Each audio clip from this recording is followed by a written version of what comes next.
ઝાલોદ નગરની જનતાને સુવિધાઓ ત્વરિત પૂર્ણ કરવા માટે આમ આદમી પાર્ટી દ્વારા મામલતદાર કચેરી ખાતે આવેદનપત્ર આપવામાં આવ્યું। આ તારીખ 23/8/2024 શુક્રવારના રોજ સાંજે 4 કલાકે મળતી માહિતી મુજબ બિસ્માર રસ્તાઓ, પાણીના નિકાલ, ગંદકી, સ્ટ્રીટ લાઇટો સહિત શુદ્ધ પાણી બાબતે મામલતદારને કરાઈ રજૂઆત।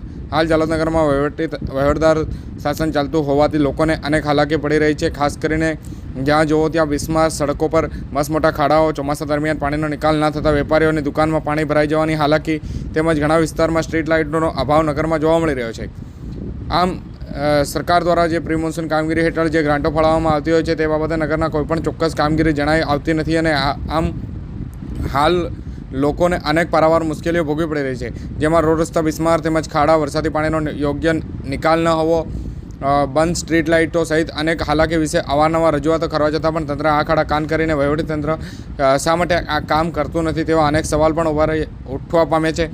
જે અનુસંધાને ઝાલોદ આમ આદમી પાર્ટી પ્રમુખ અનિલ ગરાસિયાએ લોકોની સમસ્યા બાબતે રૂબરૂ મામલતદાર કચેરીએ પહોંચી અને લોકોના મુખ્ય પ્રશ્નોના ત્વરિત દૂર કરવા માટે રજૂઆત કરવામાં આવી। સાથે જો આ બાબતે ત્વરિત કામગીરી વિલંબ કરાશે તો ગાંધી ચિંધ્યા માર્ગે આંદોલન કરવાની પણ ચીમકી ઉચ્ચારવામાં આવી છે।